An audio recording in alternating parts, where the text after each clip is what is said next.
Inch by inch வந்து நம்மளையே பார்க்குற மாதிரி இருக்கு. போர் அடிக்கல, லாகே இல்லை. நம்ம குடும்ப வாழ்க்கையை கரெக்டாக எடுத்திருக்காங்க. ஓகே.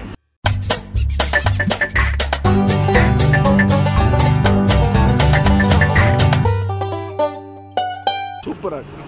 என்ன எக்ஸ்பெக்ட் பண்ணிருந்தீங்க படத்தில்? படம் பார்த்து 10 வருஷம் ஆச்சு தேட்டருக்கு வந்து. இந்த படம் வந்து ரொம்ப அருமையான படம், நல்ல படம், சூப்பர் படம். குடும்பங்களை பற்றி இந்த படம் எடுத்துருக்காங்க. குடும்பத்தில் உள்ள எல்லாரும் குடும்பத்தோடு உட்காந்து ரசித்து பார்க்கலாம் படத்தை, அருமையாக பார்க்கலாம், நல்லா இருக்கும். காமெடி சீன்ஸ்லாம் காமெடிலாம் எல்லா காமெடியோட மிஞ்சின காமெடி, சூப்பர் காமெடி.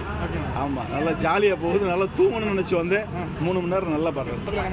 என்ன எக்ஸ்பெக்ட் பண்ணி வந்தோமோ அது இருந்தது சார். கண்டிப்பாக ஹஸ்பண்ட் ஒய்ஃபுக்குள்ள ஒரு பாண்டிங் இந்த படத்தில் சொல்லியிருக்காங்க. அது எந்த அளவு உங்களுக்கு கனெக்ட் ஆகுங்க?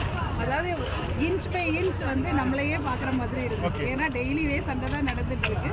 அதில் கொஞ்சம் வந்து சினிமேட்டிக்காக காமிச்சதுனால இட் இஸ் வெரி குட். உங்களுக்கு இந்த படத்தில் எந்த விஷயம் உங்களுக்கு கனெக்ட் ஆகுது? ஏன்னா it is based on Madurai. Basically I ஆம் ஆல்சோ மதுரை.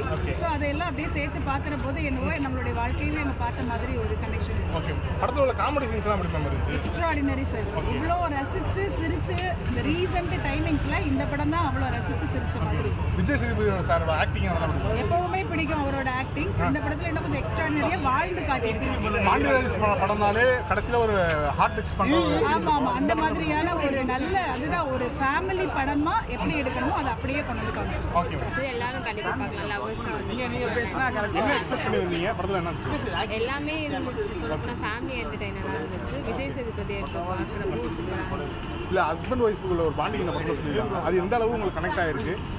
எல்லாருக்குமே கனெக்ட் ஆகும். நான் போர் அடிக்கும் அப்படின்னு சொல்லவே முடியாது. ஃபுல் என்டர்டைன்மெண்ட்டாக எதுவும் எக்ஸ்பெக்டேஷன்லாம் இல்லை. நான் ட்ரெய்லர் பார்த்து தான் வந்தேன். படம் நல்லா இருந்தது, ரொம்ப சூப்பராக இருந்தது. ஹஸ்பண்ட் ஒய்ஃபுக்குள்ள ஒரு பாண்டிங் இந்த படத்தில் காட்டியிருக்காங்க. அது எந்த அளவு எனக்கு கனெக்ட் பண்ணிக்க முடியும்? அது ரொம்பவே கனெக்ட் பண்ணிக்கலாம். எப்படின்னா எப்படி ஒரு சண்டை வருது, அந்த சண்டை எப்படி முடியுது அப்படின்றது தான். ஸோ யார் பேசுறதையும் யார்கிட்டையும் கொண்டு போகாமல் அவங்க 2 பேர் பேசிக்கிட்டாலே ஈஸியாக முடிஞ்சிடும். இது பாண்டியராஜ் படம்னாலே கடைசியில் ஒரு ஹார்ட் டச்சிங் சீன் இருக்கும். இந்த படத்தில் அந்த மாதிரி ஏதாவது இருக்கும்? அது நிறைய சீன் அப்பப்போ சின்ன பிட்டாக தான் இருக்கும். அது புரிஞ்சுக்கிட்டு கனெக்ட் பண்ணால் நிறைய சீன் ஹார்ட் டச்சிங்காக தான் இருந்தது. படம் 2.5 மணி நேரம் உட்காந்து பார்க்க முடியுதா? போர் அடிக்கல, லாகே இல்லை. நல்லா இருக்குது. என்ன எக்ஸ்பெக்ட் பண்ணி வந்தீங்க படத்தில்? என்ன சார் நம்ம குடும்ப வாழ்க்கையை கரெக்டாக எடுத்திருக்காங்க. ஓகே. ஹஸ்பண்ட் ஒய்ஃபுக்குள்ள ஒரு ரிலேஷன்ஷிப் அந்த படத்தில் சொல்லியிருக்காங்க. ஆமாம். அது எந்த அளவு உங்களுக்கு கனெக்ட் ஆகுது? கண்டிப்பாக கனெக்ட் ஆகுது சார். நல்லாவே கனெக்ட் ஆகுது. இப்படி தான் இருக்கணும், அடிச்சுக்கணும், கூடிக்கணும். நார்மலாக ஒரு ஜாலியாக போய் பார்க்கலாம் அப்படின்னு தான் வரும். வந்ததில் நம்ம என்ன நினச்சோமோ இருந்தது, போர் அடிக்கல, நீட்டாக போச்சு படம். படத்தில் ஹஸ்பண்ட் ஒய்ஃபுக்கான ஒரு பாண்டிங் இந்த படத்தில் சொல்லியிருக்காங்க. அது எந்த அளவு ரியல் லைஃப்பில் உங்களுக்கு ஒர்க் அவுட் ஆகும்? ரியல் லைஃப்லேயும் இதே மாதிரி தான். எல்லா நேரத்துலையும் சண்டையும் வரும்.